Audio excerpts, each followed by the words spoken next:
What is up, everybody? My name is BobaTalks and welcome to my Black Lightning trailer breakdown / news update. Now, first of all, I know this video for a trailer breakdown is around a month late. I think it was around a month ago the Black Lightning first look trailer came out to all audiences to see what is actually going to look like in the Black Lightning universe, because at this time it isn't confirmed that it's a part of the CW sort of Arrowverse at this point, but I think they will if it ever gets to season 2 or so. Get to that point. But anyway, I'm going off track. This video is kind of my trailer reaction or trailer breakdown. I'm not going to show the trailer in this video just because it is quite a long trailer. I will leave a link to the trailer in the description below if you want to go ahead and check it out. So in this video, I'll just be going over, like sort of screenshots of, the past of the trailer and what I think about it after sort of covering this series so far up until its release date. I'm still going to be covering the news. So before I break the trailer down and share my thoughts on the first look trailer, I'm going to go over the first news that we've had in a little while about the Black Lightning TV show. And the first one is that people seem to think that the pilot has been filmed, but it actually hasn't. So what we saw in the actual trailer was more of a presentation piece. So this news comes from Tony Isabella, and although he isn't a producer on the show, he says that he's kept very much in the loop. And what he said was this: people kept talking about a Black Lightning pilot having been filmed. No pilot was filmed. They did a presentation piece, which was then cut into the trailer. And when I first heard that from DC, I thought it was a bad thing. And then they told me, no, well, we sold Legends of Tomorrow with a picture of the cast and a brief synopsis. Now, even though Legends of Tomorrow was kind of slightly more understandable because they had characters from the Arrowverse and the Flashverse first with, character development already there. So it's a lot more easy to sell that with just kind of a photo of the cast and what, you can envision it to be from a photo. It's quite interesting to know that all the stuff we've seen from the first look trailer that I'm about to break down isn't actually the pilot, and the pilot hasn't even been filmed. It was just, they probably put a few scenes together,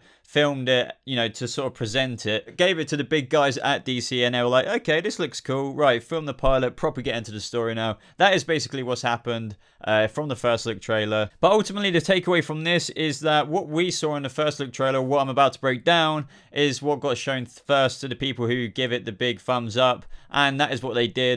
So the fact that it wowed them, they then showed us, and hopefully you like the look of the trailer, because that is going to be the feel, because that is what they're happy with up at the big cheese offices. Now, the next news that comes from Black Lightning is that the show won't have a villains of the week thing, much like we see on Arrow and the Flash. We normally see like villains come like the Shade, or the next week will be, I don't know, some other meta-human or something like that. But then there's a subplot, the main plot of Savitar in Flash Season 3. You get what I'm trying to say. Whereas, I don't know, the Marvel shows, this is what I like to compare it to, sort of something like Luke Cage or Daredevil. It's more just building towards one main thing, and it's very much a character-driven show. So that is the way they're going with Black Lightning.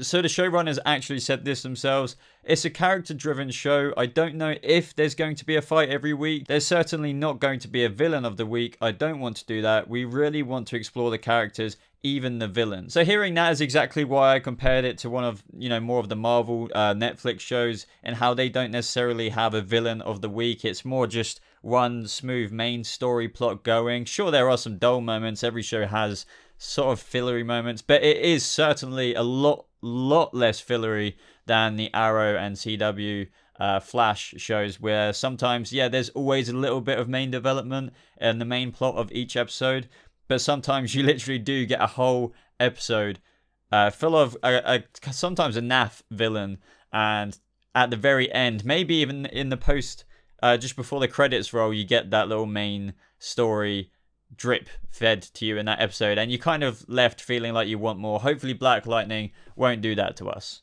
Well, they're saying that it won't, so that's good news. But at the same time, some people might be disappointed by this, because some people really like villains of the week. So, some people might want to see the Black Lightning villains of the week, people he could face down every week. But I kind of get it for this show. They want a different approach. They want to concentrate on the story of why Black Lightning decided to get his suit on again, and why he's going out there fighting crime, rather than him being right, oh, I'm running into you again, Shade, or I'm running into you again, the Trickster, like the Flash does every now and again each season. Now, the last piece of news before I give my thoughts on what I thought of the trailer is that since Black Lightning is quite an old character, I believe he first appeared in 1977, he does have quite a character history of villains and or just even other characters that could appear in the show. So that's got some fans wondering on what characters could we possibly, actually even see in the Black Lightning show, and the showrunners have kind of responded to that. Now, Isabella, who I mentioned earlier as a showrunner, did tease that the season's rumored big bad, it might be the corrupt politician Tobias Whale. I got to tell you, I love the idea of Metamorpho at some point in the future. I love the character. I'm trying to convince DC that some of their B and C characters, they don't necessarily have to do themselves. But putting these guys aside, I'm sure a lot of you, and what is reportedly out there now, is everybody is wondering about Static Shock. Now, it is reported that while one of the show's executive producers has expressed interest in bringing the character onto the show, Isabella appears to be less on board with the idea. I want to say about Static Shock that it was frustrating when people say, I can't wait to see Static in there. Static is a great character, but when you put him in Black Lightning, he's a sidekick, or you reduce Black Lightning to just a mentor role. I love both characters. I mean, I love Black Lightning more. So I don't think we're going to see Static Shock anytime soon, and I do totally understand what she's saying. I definitely understand the anticipation from all the fans who love Static Shock as well. But I definitely agree with what she's saying. Just for the meantime, I think maybe Black Lightning should be solo without Static Shock, potentially for this whole season long. And then possibly in season 2, he might come in for an episode or 2, but we shouldn't get a regular occurrence from Static. Maybe just an Easter egg at most in season 1. Now, as for the first look trailer, I'm not going to go too in depth because it is quite a long trailer. Yeah, it's 3 minutes 6 long, but I did really enjoy the look of it, considering it was just a presentation that was being shown to the people who, were going to say yes or no to it even going ahead.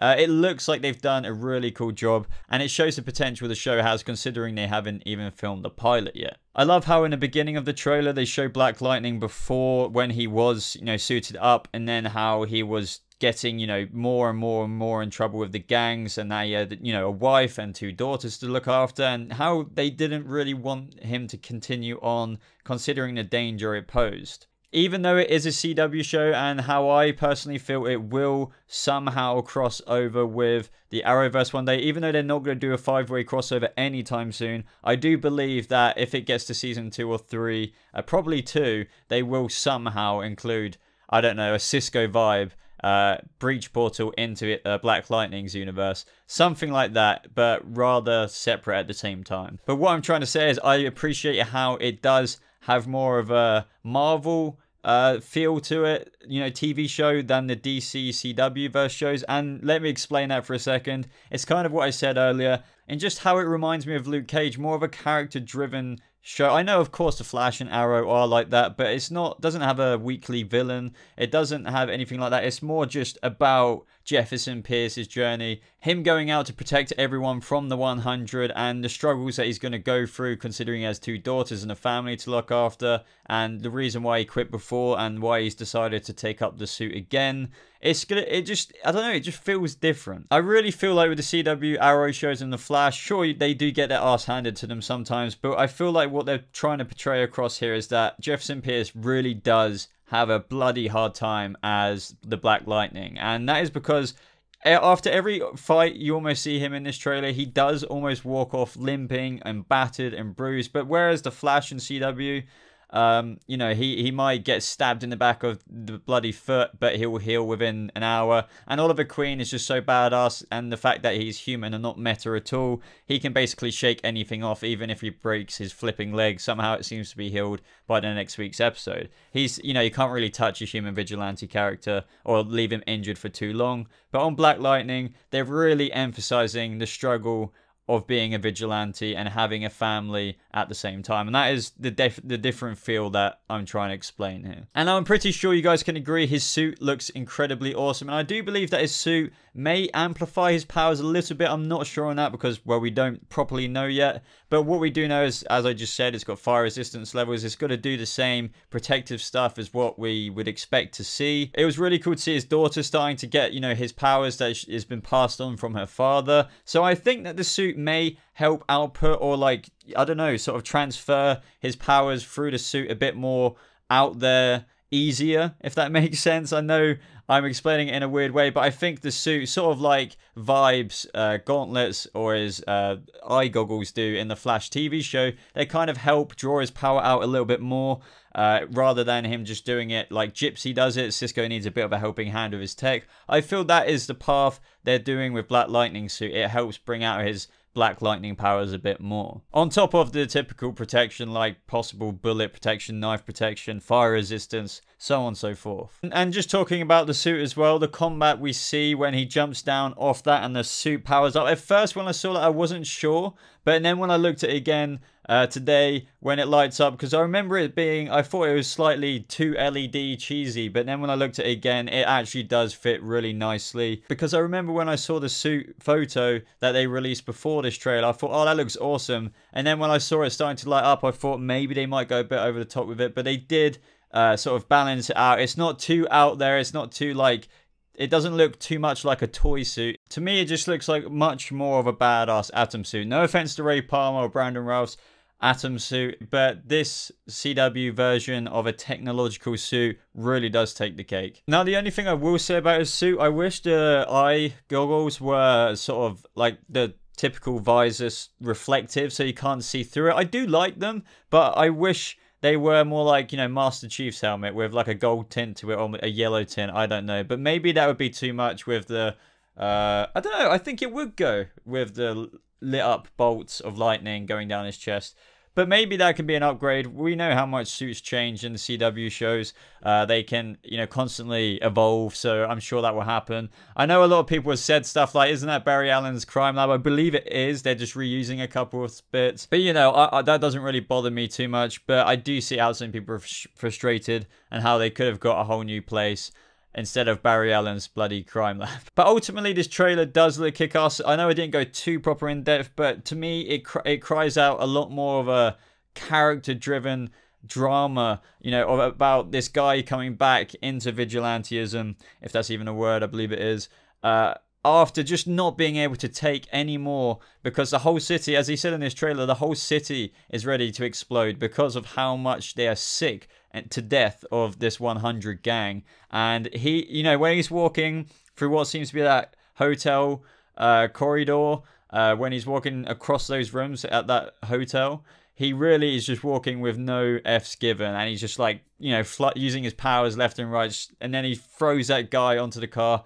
I really feel like Jefferson Pierce is going to be pretty hardcore and pretty cool in this TV show. And this trailer really does have me excited because it's the CW. We may get a CW sort of crossover sort of thing with the other Arrowverse one day. But at the same time, the way this tone is set, I'm really happy. But anyway, guys, I would love to know what you thought of the Black Lightning trailer. And also let me know what you thought of the news. Are you happy about them not necessarily, well, they kind of contradicted each other in the showrunners talking about Static Shock, but what characters would you like to see from DC come to the Black Lightning show? I do believe that it will happen later rather than sooner, if that makes sense, because I feel like they want to establish the show first before even introducing people like Static Shock. Are you happy about them not doing a villain of the week like The Flash and Supergirl and Arrow usually do?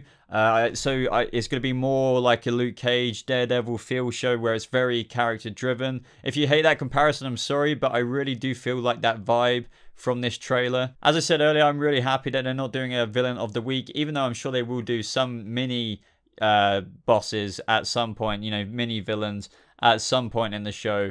It's not exactly going to be like the Trickster one week, the Shade the next week, or some other metahumans that the Flash has to deal with. It's going to be constantly a grind for Jefferson Pierce taking out the 100, which is awesome to see. And I'm sorry right now if you can hear that noise. I've never heard a bird that close in my room. Is it in my room somewhere? I don't know. That is ridiculous. But anyway, if you can't hear it, that's fine. But anyway, guys, if you enjoyed this video, I know it was a bit of a long one. I know it was a late trailer, thoughts and analysis, but either way, I got it out there and I hope you guys enjoyed it. So if you did, please leave a like on this video as it really does show your support. And maybe even consider subscribing if you are new to stay more up to date with everything DC like this. If you're already a subscriber, maybe even consider hitting the notification button. Is that little bell just to become a part of the notification squad so you can be notified whenever I upload a video. Apart from that, guys, you can follow me on social media. All the links are in the description. I do have Facebook, I do have Twitter, Instagram, Snapchat. Choose your pick. It's all in the description below. But apart from that, everybody, thank you so much for watching today's video. I hope you have a lovely rest of your day, and I'll see you in the next video. Goodbye.